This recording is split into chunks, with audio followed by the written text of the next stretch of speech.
So my name is Lisa Cresswell. My business is Aslan Coaching. I'm a former nurse and midwife, and I've been a coach and trainer for the last 7 years.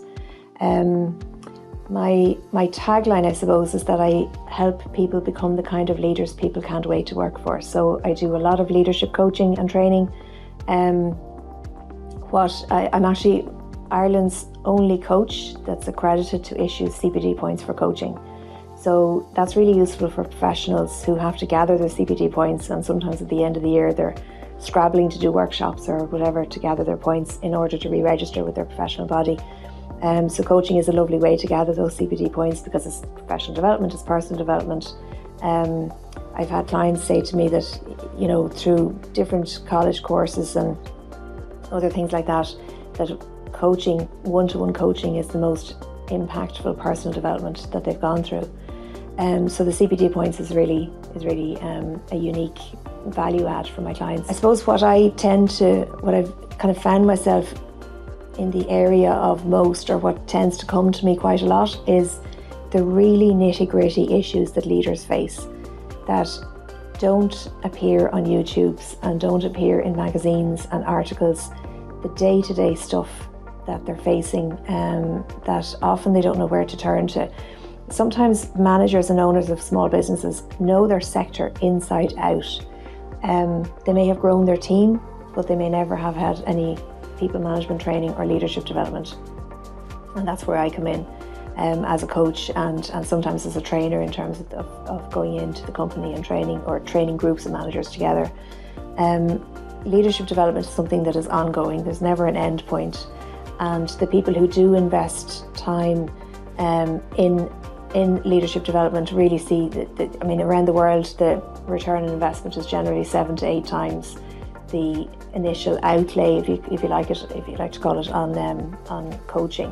In terms of better leadership, retention of staff, attracting really good staff, and performance and high performance and the engagement of people. So like I say, I tend to be approached about the most nitty-gritty issues that leaders tend to face. Most particularly, the 2 areas that I have special interest in and special qualifications in would be where people have made a genuine human error, a mistake at work, whether that's caused harm to the company financially or even harm to another person.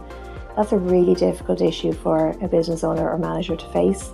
Particularly if they hadn't had any leadership development, how do I face this? And they have their own frustrations, of course, because something has gone wrong. And there's quite a lot of work to be done, I think, in Ireland generally on that issue. Psychological safety does not exist in most companies in Ireland for people to feel that they can be creative and innovative and make mistakes and learn from them, and that they won't be blamed and they won't be sacked, if it was a genuine mistake. So there's a huge area to be explored and looked at and developed in that regard. And then the other area that that comes up frequently, surprisingly possibly to some people, is the area of how employers can support their employees who are experiencing domestic abuse. Because it's such a prevalent issue, it spills over. It's not just a domestic issue, it spills over into the workplace.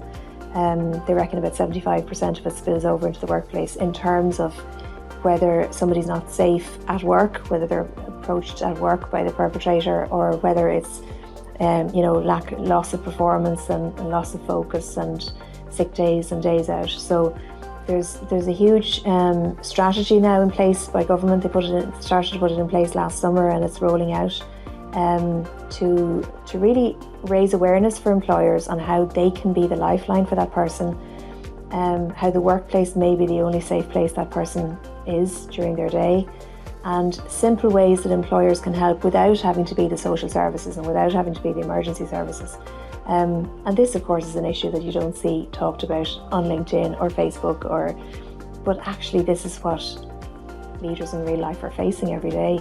So I suppose with my background in healthcare and having worked around the world, there's no issue that a manager can bring to me that scares me. I can handle really anything that they bring, and sometimes they will come to me for coaching on time management or something else like that. But in reality, when we get into the conversation, we get really into in depth into what is really worrying them, what really keeps them awake at night.